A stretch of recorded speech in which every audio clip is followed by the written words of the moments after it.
Hello everyone, welcome to the master class. Remote sensing हे chapter आपण सुरू केलेलं होतं आणि त्याच्यामध्ये टाईप्स ऑफ ऑर्बिट्स याच्याबद्दलचं एक लेक्चर आपलं झालेलं. त्यानंतर पुढचं जे लेक्चर आहे ते इलेक्ट्रोमॅग्नेटिक स्पेक्ट्रम याच्याबद्दलचं आहे आणि इलेक्ट्रोमॅग्नेटिक स्पेक्ट्रम हे महत्त्वाचं आपल्याला जे टॉपिक आहे ते अभ्यासायचं आहे या सगळ्या पूर्ण सेशनमध्ये. राज्यसेवेच्या दृष्टीने त्याचबरोबर कंबाईन मेन्सच्या दृष्टीने महत्त्वाचा रिमोट सेन्सिंग हा टॉपिक आहे आणि त्याच्यामधले काही महत्त्वपूर्ण संकल्पना, त्याचबरोबर परीक्षेच्या दृष्टीने आपल्याला संभाव्य कोणकोणत्या जागा आहेत ज्या ठिकाणी प्रश्न विचारला जाऊ शकतो, तर अशा गोष्टी आपल्याला या सगळ्या सेशनमध्ये पाहायचं आहे. तर इलेक्ट्रोमॅग्नेटिक स्पेक्ट्रम हा आपल्याला आजच्या लेक्चरमध्ये अभ्यासायचा विषय आहे. तर याच्यामध्ये तुम्ही जर आपल्या या चॅनलला जर आत्तापर्यंत सबस्क्राईब केलं नसेल तर पुन्हा एकदा सबस्क्राईब करा आणि त्याच्यानंतर आपल्या मित्रांबरोबर शेअर देखील करा, जेणेकरून चॅनलला सपोर्ट आपला दिसेल आणि आम्हाला पण याच प्रकारचे व्हिडिओ बनवण्यासाठी आणखी प्रोत्साहन मिळेल.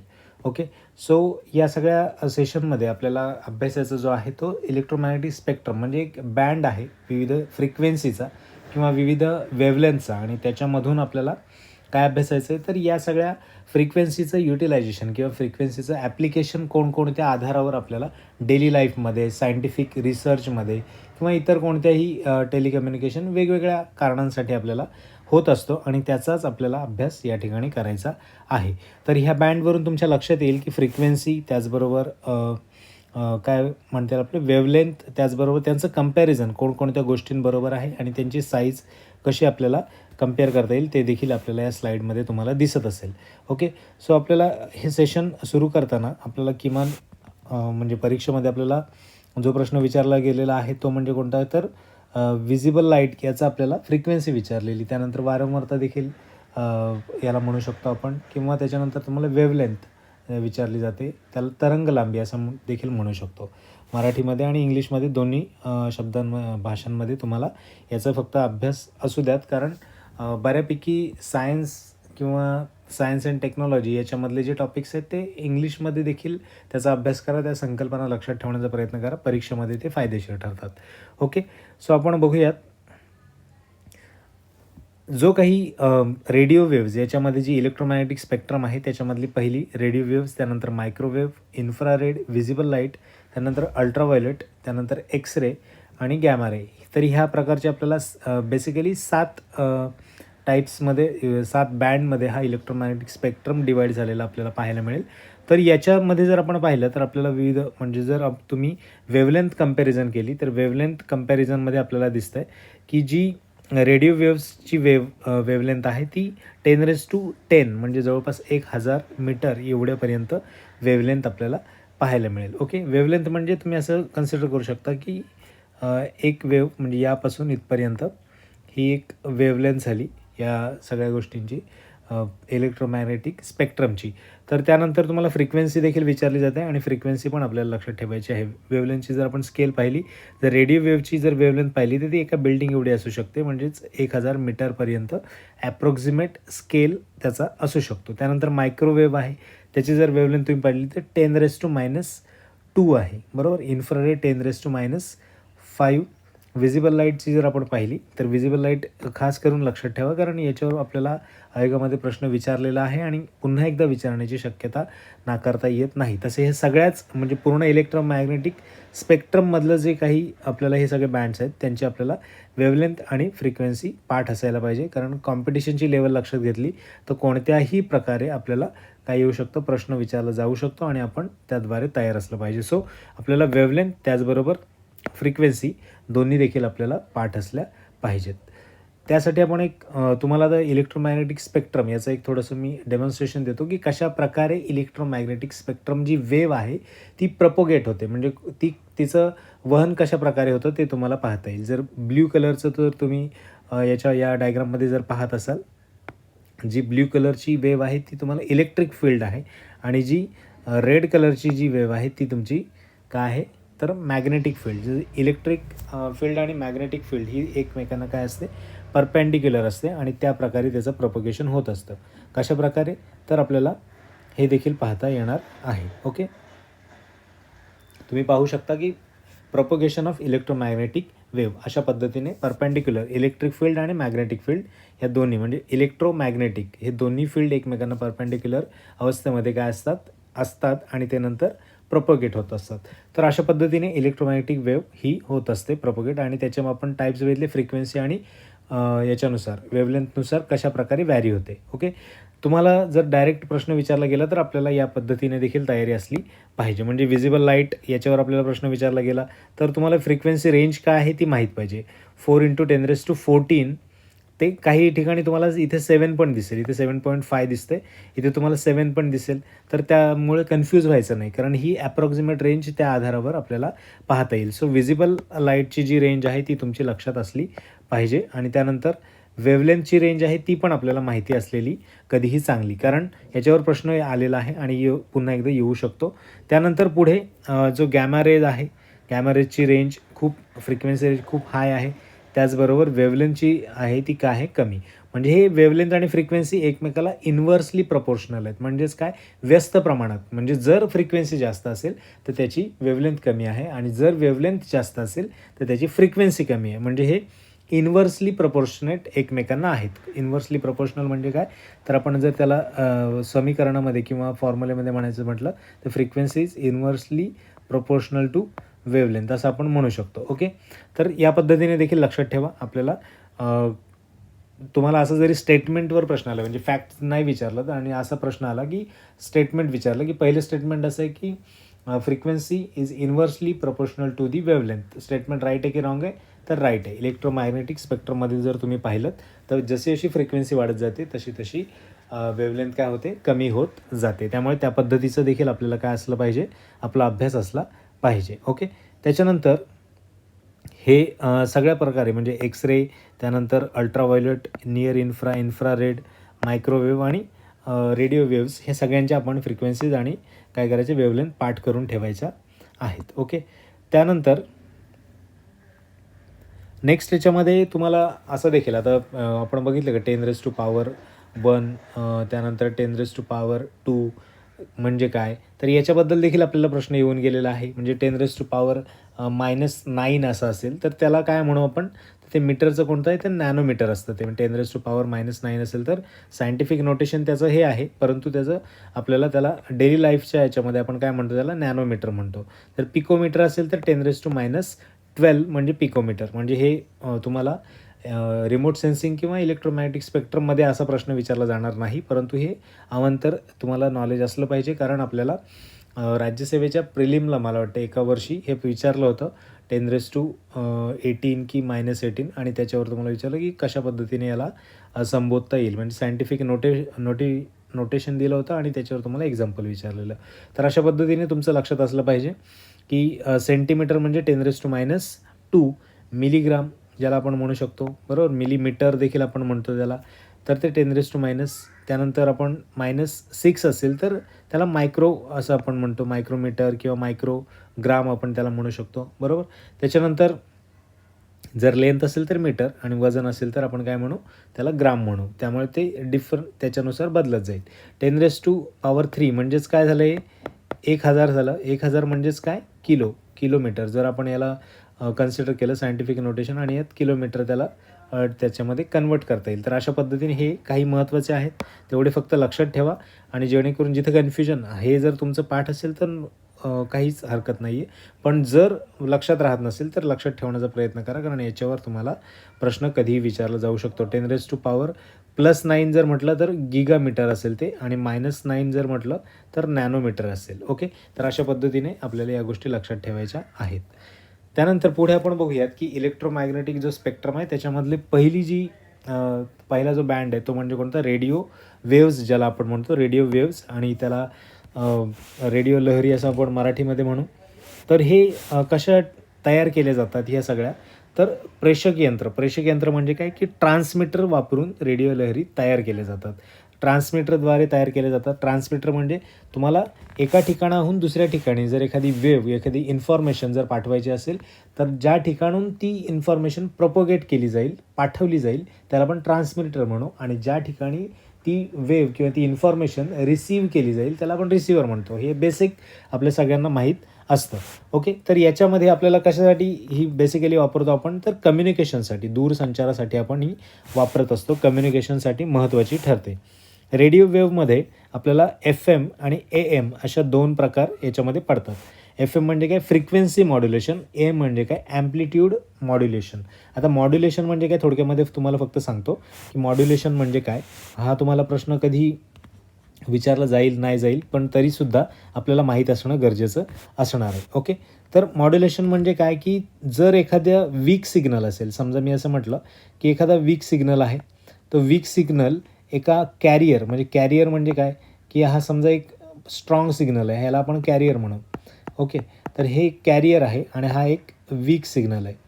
ओके, तर हा वीक सिग्नल ह्या कॅरियरवर सुपर इम्पोज केला जातो, जेणेकरून काय नंतर याची अवस्था काय असते, तर हा वीक सिग्नल आणि ह्या कॅरियरवर तो सुपर इम्पोज केला जातो, म्हणजे एकत्रित केला जातो. आणि एकत्रित केल्यानंतर हा काय केला जातो, ट्रान्समीटरकडून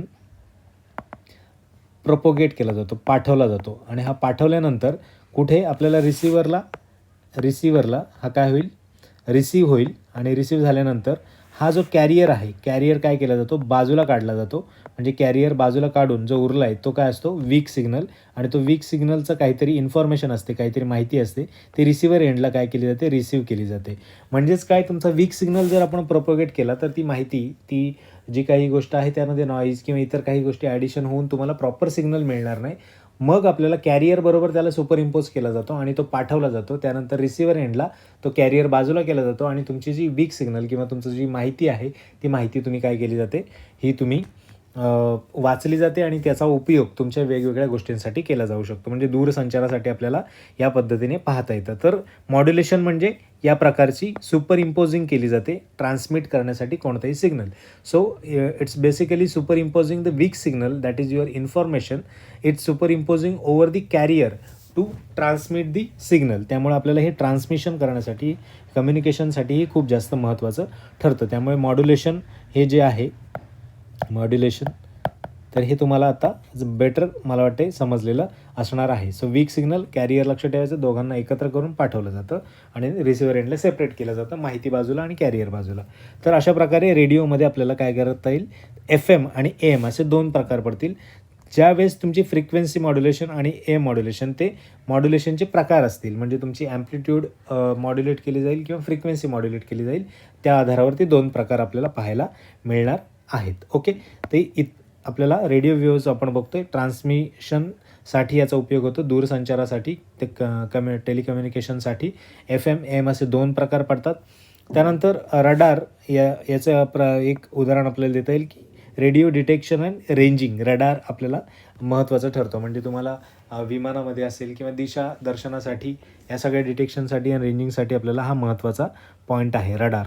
त्यामुळे त्याचं पण आपल्याला अभ्यास आहे. तुम्हाला जर रेडिओ लहरी किंवा रेडिओ वेव्हजवर प्रश्न विचारला आणि तुम्हाला विचारलं की याचे कोणते टाईप आहेत, तर आपल्याला 2 टाईप लक्षात असायला पाहिजेत, FM आणि AM. याच्यामध्ये कन्फ्युजन करून घ्यायचं नाही. ओके, त्याच्यानंतर याचं हे जसे उपयोग आहेत, आपण आता उपयोग पाहिले, ट्रान्समिशनसाठी होतं, वीक सिग्नल असेल तर त्याला पाठवण्यासाठी होतं, बरोबर. त्याच्यानंतर रडारमध्ये देखील आपल्याला हे रेडिओ वेव्हज वापरले जातात.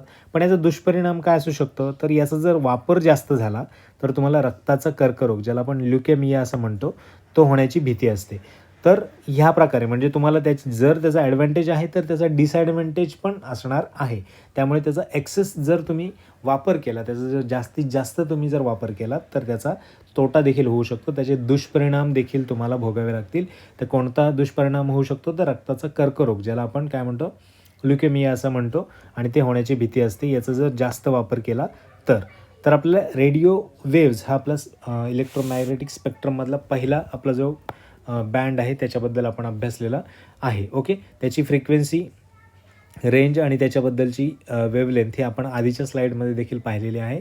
ती जर तुम्ही पाहिली नसेल तर एकदा मागे जाऊन पुन्हा एकदा बघून घ्या आणि ते लिहून ठेवा, जेणेकरून ते पाठ होतील आणि त्याच्यावरच प्रश्न आपल्याला इथे जर इलेक्ट्रोमॅग्नेटिक स्पेक्ट्रमवर प्रश्न आला तर त्याच अनुषंगाने येऊ शकतो, किंवा तुम्हाला दुष्परिणाम आणि त्याचे उपयोग काय आहेत त्याच्यावर प्रश्न विचारला जाईल. ओके, सो नेक्स्ट याच्यामध्ये आपण बघूयात की मायक्रोवेव्ज म्हणजे रेडिओ वेव्ह नंतर तुम्ही पाहू शकता इथे तुम्हाला स्लाईडमध्ये की रेडिओनंतर मायक्रोवेव्ह तुम्ही पाहताय. म्हणजेच फ्रिक्वेन्सी वाढत चालली, आता इथे पुढे फ्रिक्वेन्सी वाढत जाईल आणि जी वेव्हलेंथ आहे, वेव्हलेंथ काय होते, कमी होत जाते. ओके, म्हणजे 10⁻³ इथं तुम्ही पाहताय आणि मायक्रोवेव्हची 10⁻² आहे. ओके, सो फ्रिक्वेन्सी आणि वेव्हलेंथ याच्यावर पण लक्ष असू द्या सोबत.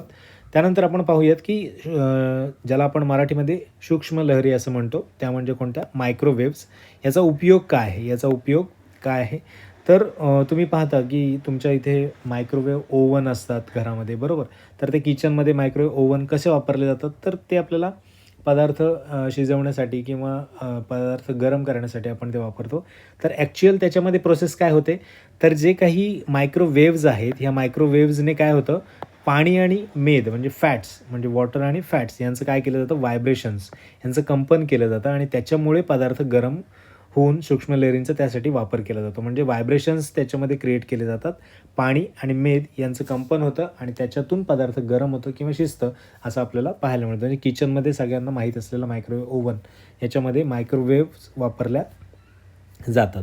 त्याच्यानंतर मोबाईल फोनमध्ये सुद्धा सूक्ष्म लहरी वापर केला जातो. म्हणजे तुम्ही पाहताय की किचनमध्ये, त्याचबरोबर मोबाईलमध्ये, त्याचबरोबर सूक्ष्म लहरींचा उपयोग ट्रॅफिक स्पीड कॅमेरा जो असतो त्याच्यावर केला जातो, त्याच्यामध्ये केला जातो आणि रडार यंत्रात देखील याचा वापर केलेला असतो. त्यामुळे त्याचे वापर जे आहेत, त्याचे उपयोग जे आहेत ते आपण इथे एक करून बघितलेले आहेत. त्यामुळे कन्फ्युजन करून घ्यायचं नाही. सुरुवातीला आपण रेडिओ वेव्हज बघितला, त्याचा वापर पाहिला, रडारमध्ये पाहिला, ट्रान्समिशनसाठी पाहिला, कम्युनिकेशनसाठी पाहिला. त्याच्यानंतर त्याच्यामध्ये 2 टाईप्स बघितले, AM FM, ॲम्प्लिट्यूड मॉड्युलेशन, त्याचबरोबर फ्रिक्वेन्सी मॉड्युलेशन. मॉड्युलेशन म्हणजे काय, ती प्रक्रिया तुम्हाला किंवा ती प्रोसेस तुम्हाला मी समजावून सांगितलेली आहे, त्यामुळे तुम्हाला कन्फ्युजन त्याच्यामध्ये राहणार नाही. ओके, सो आपण आता इथे आलोत मायक्रोवेव्ह, त्याच्यात आपण त्याचे उपयोग पाहिले आणि आता आपण बघतोय दुष्परिणाम काय असू शकतात. ओके, जास्त काळ जर सूक्ष्म लहरींचा सामना केला तर आपल्याला काय होऊ शकतो, कॅटॅरॅक्ट, ज्याला आपण मोतीबिंदू असं म्हणतो, हा रोग होऊ शकतो. ओके, आणि हे मोबाईलपासून, जसं आपण इथे म्हणतो की मोबाईल फोनमध्ये सूक्ष्म लहरींचा वापर केला जातो, त्यामुळे जे काही वापर जरी करत असला आपण, त्याचा उपयोग करत असलो डेली लाईफमध्ये, परंतु जर त्याचा वापर जास्त झाला किंवा वाईट प्रमाणात झाला तर आपल्याला काय होऊ शकतो, त्याचा मेंदूवर दुष्परिणाम आपल्याला झालेला पाहायला मिळू शकतो. त्यामुळे सूक्ष्म लहरी किंवा मायक्रोवेव्हज ज्या आहेत त्या आपल्याला या प्रमाणामध्ये वापर त्याचा करून घ्यायचा, जेणेकरून आपल्या डेली लाईफ किंवा संशोधन किंवा इतर गोष्टींसाठी त्याचा उपयोग होईल. आणि जर आपण त्याचे ॲडव्हर्स इफेक्ट झाले तर मात्र त्याला मोतीबिंदू किंवा मेंदूवर देखील परिणाम आपल्याला होताना दिसतात. सो कोणतीही गोष्ट किंवा कोणतीही वस्तू ही प्रमाणात जेवढा त्याचा वापर असेल आणि त्याचा कंट्रोल्ड मॅनरमध्ये जेवढा वापर असेल तेवढा कधीही चांगला, परंतु जर त्याचा अतिरेक झाला तर कोणत्याही गोष्टीचा अतिरेक हा वाईट असतो, हे आपल्याला इथे पाहायला मिळते. ओके, सो नेक्स्ट आपण बघूया टाईप आणि त्याच्यामध्ये कोणत्या गोष्टी आपल्याला इथे पाहायला मिळतील. ओके, सो नेक्स्ट जो आहे, जर इथे बघाल तुम्ही की रेडिओ वेव्हज झाल्या, त्यानंतर मायक्रोवेव्ह झाल्या, पुढच्या आहेत इन्फ्रारेड म्हणजेच अवरक्त किरणं असं देखील त्यांना आपण म्हणतो. ही दृश्य प्रकाशाच्या लागून खाली येतात. म्हणजे इथे जर तुम्ही बघितलं तर विजिबल लाईट आहे, इथे जर बघितलं तुम्ही तर विजिबल लाईट आहे आणि लगेच इकडे इन्फ्रा आहेत आणि इकडे अल्ट्रा आहेत, बरोबर. इन्फ्रा आणि अल्ट्रा त्याला लागूनच असतात. तर विजिबल लाईटच्या खाली इन्फ्रा आणि विजिबल लाईटच्या वर अल्ट्रा.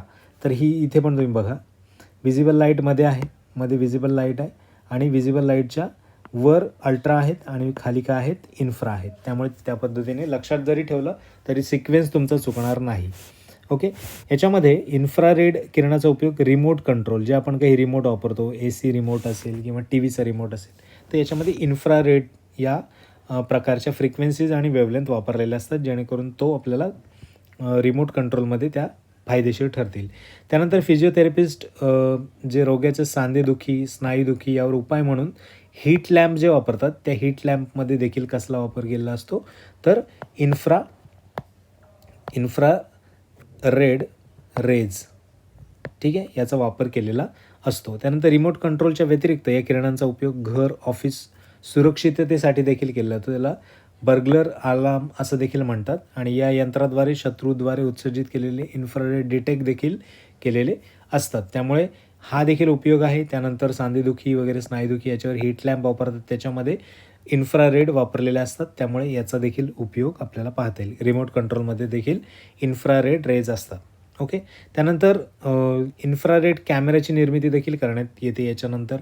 ओके, दुष्परिणाम जर आपण अभ्यासाचे झाले तर काय येईल की उष्मा जाणवतो. जर जास्त याचा दुष्परिणाम झाला तर काय जाणवतो? उष्मा. म्हणजे आपलं हीट खूप जास्त मोठ्या प्रमाणामध्ये इथे पाहायला मिळेल आणि त्याच्यातून त्याला त्रास होऊ शकतो, जेणेकरून ते व्यक्तीच्या आरोग्यावर देखील दुष्परिणाम खूप दीर्घ काळासाठी देखील होऊ शकतात किंवा काळासाठी देखील होऊ शकतात. त्यामुळे हा दुष्परिणाम आपल्याला इथे पाहता येईल. अवरक्त किरणे इन्फ्रारेड याची फ्रिक्वेन्सी पुन्हा एकदा व्हिजिबल लाईटच्या अगदी खाली लागून येतात आणि त्याच्यानंतर व्हिजिबल लाईटच्या वर अल्ट्रा असतात. ओके, तर त्याचा अभ्यास आपण पुढच्या स्लाईडमध्ये करूयात.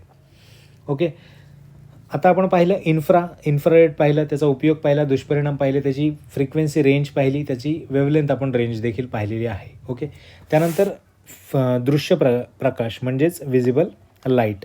याच्यामध्ये सांगण्यासारखं काय आहे की आपल्याला जो काही विद्युत चुंबकीय पट्टा म्हणजेच इलेक्ट्रोमॅग्नेटिक स्पेक्ट्रम जो आपण पाहतो, आपल्या डोळ्याला दिसणारा प्रकाश म्हणजे दृश्य प्रकाश. ओके, आणि हा कसा बनलेला असतो? तर 7 रंगांनी बनलेला असतो.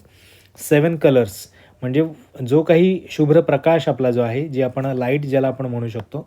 ओके, व्हिजिबल लाईट ती कशी बनलेली असते? 7 डिफरंट कलर्स एकत्र येऊन ती बनलेली असते. त्यामुळे लक्षात ठेवा की लाईट किंवा जो कलर आहे वा आपल्याला जो दृश्य प्रकारामध्ये दिसतो तो कसा बनलेला असतो? तर 7 रंग एकत्रित येऊन. असा प्रश्न तुम्हाला कधी कुठे विचारला लक्षात असू द्यात, इंटरव्ह्यूजला कुठे गेलात तरी लक्षात असू द्यात, 7 कलर्स एकत्र येऊन तो बनलेला असतो. ओके, प्रत्येक रंगाचे विविध दैनंदिन उपयोग तुम्हाला पाहायला मिळतील. लेझर प्रिंटरमध्ये तुम्हाला दृश्य प्रकाराचा उपयोग करता येतं. त्यानंतर दुष्परिणाम काय आहे याचा? की रॅटिना खराब होतो. तुमच्या डोळ्याचं जर जास्त प्रकाश जर तुम्ही पाहिला तर तुम्हाला रॅटिना खराब होण्याची देखील शक्यता असते. त्यामुळे दुष्परिणाम हा त्याच्यामध्ये होऊ शकतो. प्रकाश जेवढा चांगला तेवढा जर कंटिन्युअस तुमच्या डोळ्यावर पडत असेल तर तुमच्या डोळ्याचा दृश्यपटल जो आहे, त्याला रॅटिना आपण म्हणतो, तो देखील अफेक्ट होऊ शकतो. Okay, so visible light, visible light. आता आपण पुढे जातोय आपल्या अल्ट्राव्हायोलेट रेज, ज्याला अतिनील किरण आपण म्हणतो. सूर्यापासून आपल्याला अतिनील किरणं जी येतात ती वाचवण्यासाठी कोण कामी येतो? तर ओझोनचा रोल याच्यामध्ये खूप मोठा असतो. ओके, ओझोनचा रोल खूप मोठा असतो आणि ओझोनमुळे आपल्याला अतिनील किरणं आपल्यापर्यंत जास्त मोठ्या प्रमाणात पोहोचत नाहीत आणि त्याच्यामुळे आपल्याला त्याचं प्रोटेक्शन, एक प्रकारे प्रोटेक्शन शील्ड म्हणून आपण ओझोनला वापरत असतो या अल्ट्राव्हायोलेट रेजपासून वाचण्यासाठी. ओके, तर याच्यामध्ये काही आपल्याला खूप जास्त मोठ्या प्रमाणात आपल्याला उपयोग देखील अतिनील किरणांचे पाहायला मिळतात. कोणकोणते आहेत उपयोग?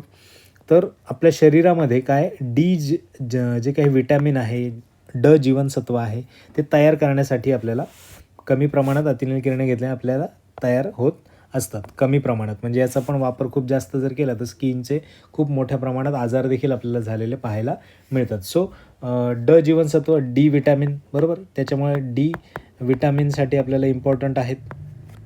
त्यानंतर काही पदार्थ चकाकताना दिसतात आपल्याला. जे रात्रीच्या वेळी प्रवास जर करत असाल तुम्ही तर तुम्हाला आढळतात की जे काही दिशादर्शक बोर्ड आहेत त्याच्यावरचे जर म्हणजे काही अंतर आपल्याला जायचं आहे, समजा आपण पुण्यावरून मुंबईला निघालो तर आपल्याला लोणावळ्यात आल्यानंतर कळतं की पुणे जर इथे आपल्याला 60 किलोमीटर बाकी आहे, तर अशा पद्धतीचे दिशादर्शक काही बोर्ड्स असतात. तर त्याचा देखील वापर आपल्याला प्रकाशातील अतिनील किरणं वगैरे वापरून आपण करता येऊ शकतो. ओके, त्यानंतर विविध त्वचा रोगासाठी अतिनील किरणांचा मारा करून तो कमी देखील केला जातो. परंतु वापर जर जास्त झाला तर त्वचा रोग देखील होतं, हे पण लक्षात असू द्यात. जरी या प्रकारचं किरणांचा वापर करून आपण त्वचेचे रोग किंवा त्वचाचे रोग आपण कमी करण्यासाठी वापर करत असलो, जर वापर जास्त झाला तर मात्र काय होईल? आणखी ते अफेक्ट करतील. त्यानंतर DVD आणि CD, कॉम्पॅक्ट डिस्क आणि DVD असते, त्याच्यामधली काय माहिती वाचण्यासाठी देखील आपण याचा वापर करू शकतो. ओके, माहिती वाचण्यासाठी आपण याचा वापर देखील करू शकतो. एक सेकंड. त्यामुळे DVD आणि CD याच्यावरची माहिती वाचली जाते. त्याच्यानंतर अतिनील किरणांमुळे हेलियम वायू भरलेलं फ्लोरोसन्स काय करतात? चमकतात. त्यामुळे हे चमकणं देखील आपल्याला पाहता येतील. म्हणजे इथे पण तुम्ही बघताय की कसं रात्रीच्या वेळेस काही पदार्थ चकाकताना दिसतात, तर त्याच्यामध्ये या किरणांचा देखील रोल महत्त्वाचा असतो. त्यानंतर गॅमा किरणाबरोबर अन्नपदार्थ म्हणजे आपल्याला काहीतरी निर्जंतुकीकरण करायचं असेल तर त्यांचा वापर देखील आपण करू शकतो. म्हणजे गॅमा किरण पण वापरतात, त्याचबरोबर अतिनील अल्ट्राव्हायोलेट देखील याचा वापर करतात. अलीकडे प्रश्न आपल्याला विचारला गेला तर गॅमा किरणांचा विचारला गेलेला. ऑप्शन्समध्ये जर गॅमा किरण असेल तर गॅमा किरण तुम्ही काय करायचं? गॅमा रेज मार्क करायचं आहे. परंतु जर नसेल आणि अल्ट्राव्हायोलेट रेज असेल तर तुम्ही अल्ट्राव्हायोलेट रेजला देखील काय करायचं आहे, मार्क करायचं आहे. त्यानंतर बोटाचे ठसे घेतल्यानंतर त्यांची पडताळणी करण्यासाठी देखील केलं जातं. म्हणजे फॉरेन्सिकमध्ये तुम्ही पाहिलं असेल, जसं CIDमध्ये दाखवतात त्याप्रमाणे की फॉरेन्सिकचं एक लॅब असते आणि तिथे बोटाचे ठसे घेतल्यानंतर ते ठस्यांची पडताळणी करण्यासाठी काय केलं, अतिनील किरणांचा वापर केला जातो कंट्रोल मॅनरमध्ये. अगेन तेच मी सारखं सांगतोय का, कारण कंट्रोल जर नसेल तर ते अफेक्ट ॲडव्हर्सली करतील. त्यानंतर हॉस्पिटल, शस्त्रक्रियागृह, औषध कंपनी यामध्ये जे काही निर्जंतुकीकरण केलं जातं तर त्याच्यामध्ये देखील अतिनील किरणांचा वापर केला जातो. त्यामुळे आपल्याला लक्षात ठेवायचं आहे इन्फेक्टंट म्हणून देखील त्याचा वापर केला जातो. त्यानंतर पुढे आपल्याला याचे जर आपण वापर पाहिले त्याच्यानंतर आपण काय पाहायचं आहे, तर याचे दुष्परिणाम काय होतील. याचे दुष्परिणाम काय होतील तर अतिनील किरणं जर जास्त प्रमाणात डोळ्यावर पडली तर काय होईल, दृष्टीपटल म्हणजे रॅटिना खराब होईल. अगेन आपण बघितलं मगाशी ज्या प्रकारे इन्फ्राच्या बाबतीत दृश्य प्रकाश म्हणजेच व्हिजिबल लाईट आपण पाहिली, त्याच्यामध्ये देखील आपल्याला रॅटिना खराब होऊ शकतो, बरोबर. त्यामुळे त्यानंतर जर आपण इथे पाहिलं की शरीरात डी जीवनसत्व तयार करतात, परंतु जर वापर जास्त झाला तर त्वचेचा कर्करोग देखील होऊ शकतो. मी म्हटलं स्किनवर ॲडव्हर्सली इफेक्ट करू शकतो आणि त्याचा जो दुष्परिणाम आहे तो देखील आपल्याला पाहायला मिळेल. सो उपयोग पण आहे जो की फायद्याचा आहे. जीवनसत्व आपल्याला हाडांसाठी वगैरे त्यांचं मजबूतीकरण आपल्याला पाहायला मिळतं, परंतु जर जास्त झाला तर मात्र त्वचेचा कर्करोग आपल्याला इथे झालेला पाहायला मिळेल. त्यामुळे अतिनील किरणं अल्ट्राव्हायोलेट रेज देखील व्यवस्थित अभ्यासायचे आहेत आणि त्याचे उपयोग, त्याचबरोबर त्याचे दुष्परिणाम, त्याचबरोबर काय अल्ट्राव्हायोलेटची फ्रिक्वेन्सी आणि त्याची वेवलेंथ याच्याबद्दल देखील आपल्याला काय करायचं आहे, अभ्यास करून ठेवायचं. म्हणजे 4-5 गोष्टी आहेत, तेवढ्या जरी केल्या तरी पण सफिशियंट होतात. आणि जर आपल्याला प्रश्न आला इफ इन केस तर आपल्याला चुकत नाही आणि आपल्याला मार्क्स इझिली मिळतात. जेणेकरून जे काही इंजिनिअरिंग बॅकग्राऊंडची मुलं आहेत तर त्यांना याच्यामध्ये मार्क्स मिळतातच. पण आपल्याला जर अशा मुलांना जर हे करायचं, कम्पीट करायचं असेल तर आपल्याला सायंटिफिक किंवा सायन्स अँड टेक्नॉलॉजीवरचं देखील आपल्याला व्यवस्थितपणे अभ्यास करणं गरजेचं असणार आहे. ओके. अल्ट्राव्हायोलेट नंतर पुढचा जो आहे तो म्हणजे एक्सरे. एक्सरेमध्ये जर आपण बघितलं याचा शोध कोणी घेतला तर रॉन्टजेन म्हणून जे कोण शास्त्रज्ञ आहेत त्यांनी याचा शोध लावलेला आहे एक्सरेचा. आणि त्यामुळे आपल्याला ह्या एक्सरेचे विविध उपयोग आपल्याला डेली लाईफमध्ये पाहायला मिळतात. रॉन्टजेन यांनी शोध लावलेला आहे. जर कधी प्रश्न आला तर आपल्याला लक्षात असायला पाहिजे की एक्सरेचा शोध कोणी लावला आहे, रॉन्टजेन. त्यानंतर जास्त वारंवारता आणि खूप ऊर्जा वाहणारे हे किरण आहेत. त्याचबरोबर इलेक्ट्रॉनचा मारा ऊर्जेसहित केला तर क्षकिरण तयार होतात. म्हणजे खूप जास्त मोठ्या प्रमाणात इलेक्ट्रॉन्सचा मारा केला तर आपल्याला काय होईल, एक्सरे, क्षकिरण म्हणजे एक्सरे तयार होताना दिसतात आपल्याला. ओके. तर हे रॉन्टजेन लक्षात ठेवायचं आणि खूप हाय फ्रिक्वेन्सीवाली आपली ही. आता पुढे जसं जातं ना, दिसतं इथे तुम्हाला डायग्राममध्ये, तशी फ्रिक्वेन्सी वाढते परंतु वेवलेंथ कमी होते. इथे खूप मोठी वेवलेंथ आहे, जवळपास एखाद्या बिल्डिंग एवढी, एखाद्या व्यक्ती एवढी, फुलपाखरं एवढी, आणि ते हळूहळू कमी होत जाते. जशी फ्रिक्वेन्सी वाढते त्याप्रमाणे ते कुठपर्यंत जाते तर ॲटॉमिक लेवलला जाते, तुम्हाला ॲटॉमपर्यंत ते जातं आहे. म्हणजे एवढी कमी प्रमाणामध्ये आपण बघतोय की ती वेवलेंथ असणार आहे, परंतु जेवढी कमी वेवलेंथ तेवढी जास्त फ्रिक्वेन्सी. कारण का, हे इन्व्हर्सली प्रोपोर्शनल असतात, हे व्यस्त प्रमाणामध्ये असतात. हे आपण सुरुवातीलाच मी तुम्हाला सांगितलेलं आहे. त्याच्यानंतर याचा उपयोग काय असू शकतो एक्सरेचा, जसं आपण बघतो की एक्सरेचा उपयोग हे आरोग्य विभागामध्ये जास्त खूप मोठ्या प्रमाणात केलं जातं. म्हणजे काय की तुम्हाला जर इथे आपण पाहू शकतो की रोगाच्या निदानासाठी केला जाईल, बरोबर. मृदू ऊतींना म्हणजे जे काही सॉफ्ट टिश्यू आहेत त्यांना ते काय करतात, भेदतात आणि पुढे जातात, हाडांना भेदत नाहीत. हाडांना न भेदता त्यांची प्रत तयार करतात. म्हणजे जर एखादा व्यक्ती असेल आणि त्याचा एक्सरे काढला तर तो फक्त हाडच त्याची का दिसतात, कारण ज्या काही सॉफ्ट टिश्यू आहेत, ऊती आहेत, त्यांना काय केलं जातं, त्यांना भेदलं जातं आणि त्याच्यानंतर पुढे हाडांना भेदता येत नाहीत. त्यामुळे काय करतात, त्याचा एक्सरे तयार करतात. हा खूप मोठा आणि आपल्या सगळ्यांना माहीत असलेला, म्हणजे एक्सरे म्हटलं की आपल्याला हेच लक्षात येतं. ओके. तर शरीरावर मारा केल्यानंतर त्याची प्रत तयार करण्यासाठी, हाडांची प्रत तयार करण्यासाठी आपल्याला काय करता येईल, याचा वापर करता येणार आहे. त्यानंतर तसेच कमी ऊर्जा असणारे क्षकिरण हे मृदू अवयवाची फिल्म तयार करण्यासाठी वापरले जातात. ओके. म्हणजे याची जर ऊर्जा कमी केली तर आपल्याला काय मृदू अवयवाचे देखील फिल्म तयार करता येऊ शकते. उदाहरण काय, की क्षयरोगात फुफ्फुसाचा, आता फुफ्फुस जर पाहिलं तर सॉफ्ट टिश्यू आहे, आपल्याला पाहता येईल, बरोबर. परंतु त्याची जर ऊर्जा कमी केली तर त्याचा पण आपण काय करू शकतो, त्याची पण फिल्म तयार करू शकतो, त्याचं देखील प्रत आपल्याला तयार केलेली पाहायला मिळू शकते. म्हणजे दोन्ही प्रकारे तुम्हाला त्याचा उपयोग करता येईल. कसा, तर त्याची ऊर्जा कमी जास्त करून, जास्त ऊर्जा जर असेल तर काय करता येईल तुम्हाला, तुम्हाला हाडांची प्रत किंवा हाडांची फिल्म तयार करता येईल. आणि जर कमी ऊर्जा असेल तर मग जे काही सॉफ्ट टिश्यू आहेत त्यांचा देखील तुम्ही काय करू शकता, एक्सरे, म्हणजेच काय, क्षयरोगामध्ये फुफ्फुसाचा एक्सरे तयार करण्यासाठी देखील वापरले जातात. ओके. तसेच काही वेळा डॉक्टर रोग्याला बेरियम सल्फेट असलेले द्रावण पिण्यास देतात, जे की क्ष किरणांना शोषून घेते.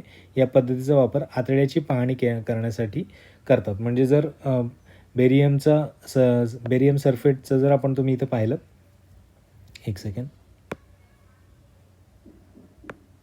बेरियम सल्फेट आहे, याचं जर द्रावण जर पिलं तर तुम्ही काय करू शकतात, क्ष किरणांना शोषून घेतात. त्यामुळे आतड्यांचं काय होऊ शकतो, तुम्हाला मॅप त्याचं तयार केलेलं पाहायला मिळेल आणि तो त्याच्याद्वारे तुम्ही काय करू शकता, डॉक्टरांना तो रोगाचं निदान म्हणजे डायग्नोसिस करण्यासाठी ते उपयोगी ठरू शकतं. त्यानंतर रेल्वे स्थानक, बस स्थानक, विमानतळ या ठिकाणी सुरक्षा बॅग्स, तुम्ही पाहता की बॅग्स वगैरे एखाद्या मॉलमध्ये गेल्यानंतर आपल्या काही बॅग्स स्कॅन करून बाहेर काढल्या जातात, तर त्या ठिकाणी देखील एक्सरेचा वापर केला जातो. तसंच शुद्ध अशुद्ध हिरे ओळखण्यासाठी क्ष किरणांचा वापर केलेला असतो. मग त्यामुळे जे काही एक्सरेज आहेत त्याचा वापर फक्त एवढाच हाडांचा फिल्म तयार करण्यासाठीच केला जातो असं नाही, तर त्यापेक्षा वेगळे, म्हणजे हे आपण बघतो की आतड्यांचा पाहिला, फुफ्फुसाचा पाहिला, त्याचबरोबर सुरक्षा बॅग्स चेक करण्यासाठी पाहिला, नंतर अशुद्ध आणि शुद्ध हिरे चेक करण्यासाठी पाहिला. याचा प्रकारे, विविध प्रकारे आपण काय करू शकतो, क्ष किरणांचा वापर करू शकतो. त्यानंतर याचं दुष्परिणाम आपल्याला पाहायचे, ते म्हणजे काय, की कर्करोग. अगेन तेच, की जास्त मोठ्या प्रमाणामध्ये जर ते केलं, तुम्ही जर पाहिलं तर हॉस्पिटलमध्ये गेल्यानंतर जर एखाद्या ठिकाणी एक्सरेचं मशीन वगैरे असेल तर त्या रूमच्या बाहेर असं लिहिलेलं असतं की लहान मुलांना किंवा गरोदर मातांना या ठिकाणी प्रवेश निषिद्ध असतो आणि तिथे त्यांना प्रवेश दिला जात नाही, कारण खूप सेन्सिटिव्ह असतात ह्या रेज आणि आपल्याला अफेक्ट करू शकतात. त्यामुळे कॅन्सरचा धोका उद्भवू शकतो, तो उद्भवू नये म्हणून आपल्याला काळजी घ्यावी लागेल. म्हणजे खूप जास्त वेळा देखील डॉक्टर एक्सरे करत नाहीत. म्हणजे तुम्ही असं जर नेहमी जाल आणि सजेस्ट कराल की मला एक्सरे करायचं आहे, तर ते देखील गरज असेल तेव्हाच तो एक्सरे केला जातो. त्यामुळे त्याचा लिमिटेड वापर हा आपल्याला पाहायला मिळतो. ओके. नेक्स्ट आहेत गॅमा रे, म्हणजे हे आपल्याला शेवटचे आहेत याच्यामधले, या पूर्ण आपल्या इलेक्ट्रोमॅग्नेटिक स्पेक्ट्रममधले गॅमा रेज, ज्याच्यामध्ये आपण बघतो की 10⁻12 एवढ्या एवढी कमी, म्हणजे जी ॲटम लेवलला ती गोष्ट गेले की तेवढी कमी त्याची वेवलेंथ असणार आहे. वेवलेंथ कमी असल्यामुळे पेनिट्रेशन खूप हाय आहे. म्हणजे ते तुम्ही इथे बघू शकता डायग्राम. इथे काय की अल्फा रेज जे आहेत ते इथपर्यंत पेपरने अडवले जाऊ शकतात, बीटा जे आहेत ते प्लास्टिकमध्ये अडवले जाऊ शकतात, त्यानंतर गॅमा जे आहेत ते तुम्हाला पेपरमधून पास होतील, स्टीलमधून पास होतील, लीडचं जे काही मटेरियल आहे त्याच्यातून देखील पास होताना दिसत आहेत, माणसाच्या हातामधून देखील पास होतील. सो गॅमा रेज हे खूप हाय एनर्जीवाले काय असतात, किरण आहेत, रेज आहेत, खूपच जास्त त्यांची ऊर्जा असते आणि त्यांची म्हणजे आपल्याला बघू शकतो आपण फ्रिक्वेन्सी खूप जास्त असते, जास्त वारंवारता, म्हणजे फ्रिक्वेन्सी पण खूप आहे. कशी आहे, 10⁻20 एवढी मोठ्या प्रमाणात. आणि आपण रेडिओ वेव्हची बघितली 10⁻4, म्हणजे 10⁻20 एवढी मोठी प्रमाणामध्ये वारंवारता असते. आणि वेवलेंथ किती पाहायला मिळते, 10⁻12, म्हणजे एवढ्या खूप कमी प्रमाणामध्ये वेवलेंथ असते. ओके. त्यामुळे त्यांची काय असते की भेदन क्षमता काय असते, जास्त असते. त्याला आपण पेनिट्रेशन म्हणतो, की पेनिट्रेट करून ते पलीकडे जाऊ शकतात. भेदन क्षमता खूप जास्त असते.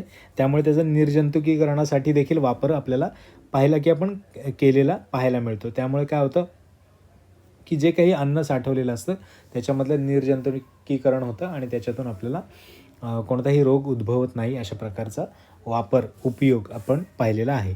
ओके. त्यानंतर गॅमा किरणांचा उपयोग जिवंत पेशींना मारता येतं, म्हणून कर्करोगातील पेशींना मारण्यासाठी त्याचा वापर करतात. त्यालाच रेडिओथेरपी म्हणतात. ओके. तुम्ही ऐकलं असेल कधी रेडिओथेरपी नावाची एक थेरपी केली जाते कधी कॅन्सर झालेल्या एखाद्या व्यक्तीला, आणि त्याद्वारे काय केलं तर जिवंत पेशींना, म्हणजे जी काही कॅन्सर म्हणजे काय की एक्सेस सेल्सचं काय मल्टिप्लिकेशन होतं, खूप जास्त मोठ्या प्रमाणामध्ये त्या वाढत असतात. तर त्या वाढ रोखण्यासाठी, त्या जिवंत पेशींना मारण्यासाठी आपल्याला गॅमा रेज वापरलेले पाहायला मिळतात. आणि हे जे गॅमा रेज आहेत ते वापरून कॅन्सरवर जो काही एक थेरपी केली जाते त्याला रेडिओथेरपी असं म्हणतात. ओके, जसं आपण आधी पाहिलं निर्जंतुकीकरण करण्यासाठी देखील गॅमा किरणांचा वापर केला जातो. हाय पेनिट्रेशन असतं यांचं, हे लक्षात असू द्या. हाय पेनिट्रेट करतात, हे तुम्हाला डायग्राममध्ये देखील दिसतंय की कशा प्रकारे हाय पेनिट्रेट म्हणजे या प्रकारे. इथे तुम्हाला पेपर, प्लास्टिक, स्टील, लीड यामधून देखील ते पास होताना दिसत आहेत. त्यामुळे एवढ्या मोठ्या प्रमाणामध्ये ही ऊर्जा याच्यामध्ये असते आणि याच्यामध्ये खूप जास्त मोठ्या प्रमाणात ऊर्जा वाहणारे हे किरण आहेत. तर हे 7 किरण सगळ्यात जास्त महत्त्वाचे किंवा ह्या इलेक्ट्रोमॅग्नेटिक स्पेक्ट्रम जो काही आपण म्हणतो विद्युत चुंबकीय पट्टा ज्याला मराठीमध्ये म्हणतो, तर याच्यामधले हे 7 सगळ्यात महत्त्वाचे. त्याच्यानंतर एक आणखी आहे कॉस्मिक रेज. हे तर खूप जास्त मोठ्या प्रमाणामध्ये याची ऊर्जा असते आणि इलिस्टर आणि गॅटॉल यांनी काय केलं 1899 कॉस्मिक रेज शोधून काढले होते आणि ह्या कॉस्मिक रेजची भेदन क्षमता ही गॅमा रेजपेक्षा खूप जास्त असते. ओके, त्यामुळे ते आपल्याला देखील पाहता येईल अतिशय जास्त ऊर्जा असलेले आहेत आणि हे युनिवर्समध्ये आपल्याला म्हणजे पाहायला मिळतील बाहेर.